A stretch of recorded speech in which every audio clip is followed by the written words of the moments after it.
Nice to see all of you. How many of you have never seen me before? This is your first time?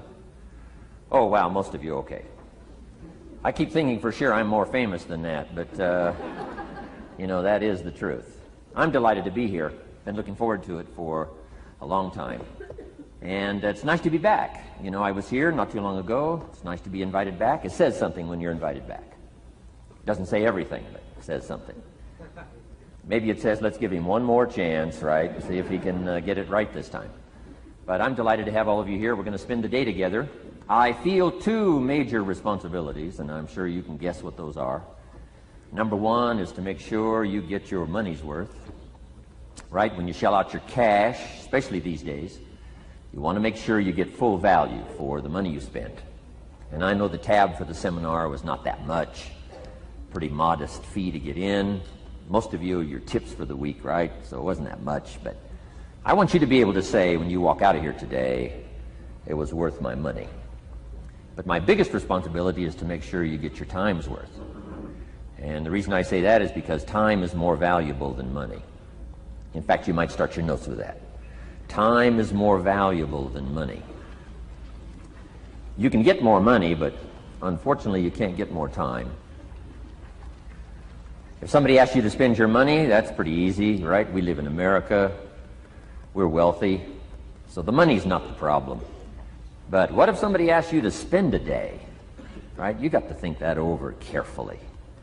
And I know you did. I wouldn't waste one of my days, not for anybody, not for anything. Once I understood how valuable they were, I don't waste any.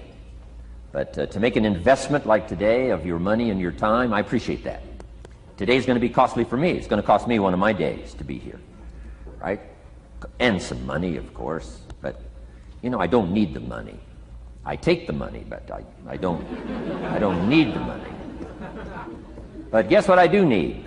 The time.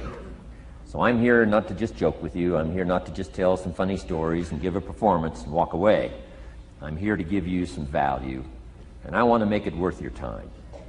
I'm going to invest a day. You're going to invest a day. Let's get the most out of it and see what we can walk away with today.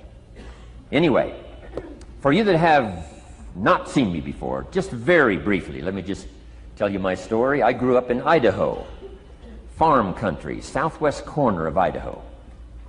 In fact, my father still lives on the old homestead where I grew up. He'll be 89 his next birthday, still hasn't retired. I'm proud of my dad. He's never been ill. He's really something. I'm trying to get him to retire this year, 88. I'm telling my father, what a good year to retire when you're 88. And he says, hey, talk to me in 10 years, right? I might be ready. But anyway, I went to high school. I graduated. I went to college 1 year. Halfway through my second year of college, I decided I was smart enough, so I quit. One of my major mistakes. I should have stayed in school. But I thought, heck, you know, I'm smart enough to get a job. That's what life's all about, right? Get a job, pay your bills, work hard, stay out of trouble, keep your fingers crossed, hope for the best. And I figured I was at least prepared to do that. So I quit college and went to work. A little while later, got married, got my little family going, and I'm out there doing what I thought was the best I could. But about age 25, I'm starting to struggle. I've purchased a little more than I can conveniently pay for on time. And the creditors are starting to call saying, hey, you told us the check was in the mail. What's the deal? And I'm getting embarrassed by that. I'm also embarrassed, big mouth me, with all the fancy promises I made to get married. I'm way behind on those promises. And I'm getting discouraged, wondering what to do. And I thought, well, maybe I should go back to school. Right? 1 year of college, pretty short on an application. But, you know, tough to go back to school, right? Especially when you got your family going. Time to stay is when you're there.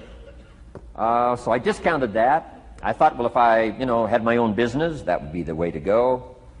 But, you know, I'm short on money. Too much month at the end of the money. If you've ever been there, that's where I was, age 25. So I had to discount that, and I'm discouraged, wondering, where do I go from here? And then the miracle happened for me. Good fortune came my way. And who can explain good fortune? I don't know. Remarkable things that happen to you at a particular time. Sometimes it's just unexplainable how those things happen. One of my friends says, well, hey, things don't just happen. Things happen just. Another good note for your notes. Things don't just happen. Things happen just. And maybe that's it. I don't know. I'm an amateur on life, I guess like most of us are, trying to figure it out, how to make it valuable. But I was ready. And my good fortune was, at age 25, I met a very wealthy man. His name was Mr. Schoaf, Mr. Earl Schoaf. A friend of mine had gone to work for him, and he started telling me about this man. He said, you got to meet this man I've gone to work for. He's wealthy, but he's easy to talk to. And he's got a unique philosophy of life. And the more he kept talking about this man, I thought, well, I've got to meet this man. So sure enough, shortly after that, I had a chance to meet this remarkable wealthy man, and I was impressed. He was wealthy. Sure enough, he was easy to talk to. I was so intrigued, within a few minutes, I said to myself, if I could be like him, farm boy from Idaho, if I could be like him, I'd give anything. And then I thought, if I could just get around somebody like him, and if he would teach me what to do, I would be willing to learn. I'm coachable. And that was my good fortune. A few months later, this wealthy man that I met, Mr. Schoaf, took a liking to me, hired me, gave me a job. I went to work for him. And I spent the next 5 years in his employ. And then, unfortunately, he died at the end of that period, at age 49. His last 5 years, but the first 5 years of my new life, I got to spend with this remarkable man, and my dream came true. He coached me. He taught me. He taught me the books to read. He taught me the disciplines. He taught me the changes to make in my language and personality. And the things he shared with me during that 5 years literally changed my life, turned my life around, changed my income, changed my bank account, changed my future, changed everything. I've never been the same since that unique experience. And I wish he was still alive today, Mr. Schoaf. I'm sure if he was alive today, especially after this seminar, Idaho Farm Boy makes it to Dallas-Fort Worth, full house, standing room only. Pretty awesome, I'm sure. If he was alive, I'd be calling him today saying, you won't believe what's happening to me. I've had a chance now to share with other people what you shared with me.